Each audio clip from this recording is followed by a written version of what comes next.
5.3 版本才是真正的双城之战版本。这次版本引入了更多海克斯科技和内容调整，比如有新增海克斯主题装备、符文调整和装备调整等等。这里会分成4大板块进行讲解。A. 英雄调整，本次有5位射手英雄进行了调整，全部都削弱了基础攻击力，但都稍微增加了成长攻击力或攻速，目的是削弱射手前期的战斗力，让他们在游戏的中后期才掌握比赛。B. 符文调整，5.3 版本有3个符文进行了改动。第一，宇绪塔尔种子冠，现在种子冠从装备变成了符文，整体效果和之前一样，没有任何的改动，所以是一个非常鸡肋的符文。第二，迅捷步伐调整后，当迅捷步伐充能点满时，下次普攻将获得额外100%的攻速加成，意味着短时间内可以连续普攻2次。但是符文的其他效果保持不变，我个人觉得这个符文还是偏弱的，而且适应的英雄也有限。第三，甜食专家，这个符文遭到了纯削弱，现在只有自己能从蜜糖果实中获得金币，而队友没有得分果实里的金币，整体团队收益大减，差评。C. 海克斯主题装备，5.3 版本新增了4件海克斯主题装备。第一，蓝切。先看装备上的对比，这次海克斯蓝切变得更强了，除了装备属性提升以外，还增加了移速加成，大大增强了追击能力，适合部分需要暴击又腿短的射手英雄，比如镜应该是最完美的人选。第二，黑切。先看看装备上的对比。海克斯黑切整体属性略微增加，但是移速获取方式改变了。之前能通过击杀小兵不断获得60点移速，但现在需要点满4层黑切的印记才能获得40点移速。我认为对大部分上单英雄来说是削弱，但唯有诺手来说是史诗级加强，因为诺手一发普攻就能点满黑切的印记，所以在5.3 版本，诺手玩家是必买海克斯黑切的，这点毫无疑问。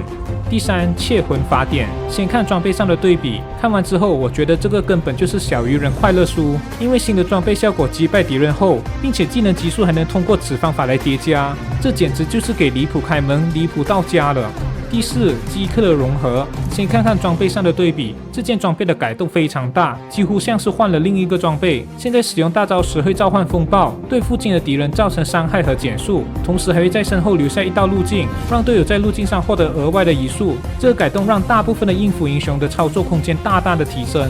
另外，我们刚才说到的辅助，5.3 版本也对辅助装备进行了调整，突击和满级辅助装现在对视频眼和控制守卫都会增加额外的伤害，这点改动进一步优化了辅助玩家的体验，让辅助玩家能够轻松破坏敌方的视野，掌握游戏里的视野掌控权。B. 战场调整。这次5.3 版本除了上面说到的调整，还对战场机制带来了5大重要的调整。第一，海克斯远古巨龙。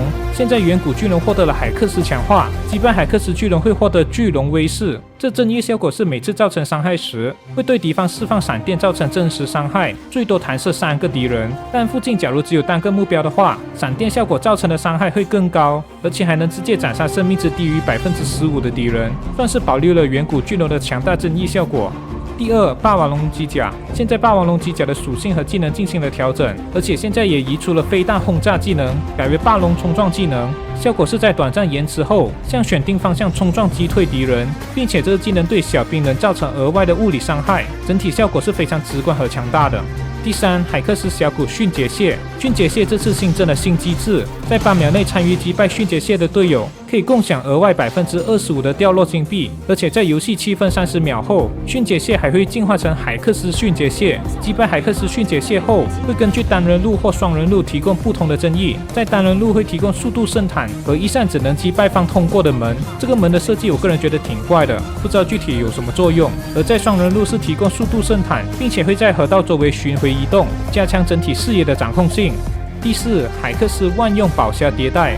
5.3 版本野区新增了海克斯万用宝匣机制，野区会有一只野怪被随机附击海克斯万用宝匣标记，这标记会在小地图中显示出来。不过史诗级野怪和河道蟹是不会被标记的。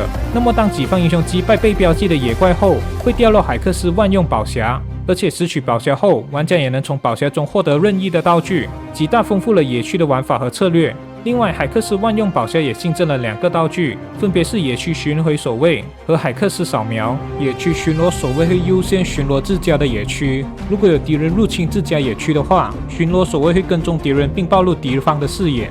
而海克斯扫描能扩大扫描范围，并允许使用者单次攻击摧毁敌方的视频眼。我个人觉得这个道具还是挺有用的。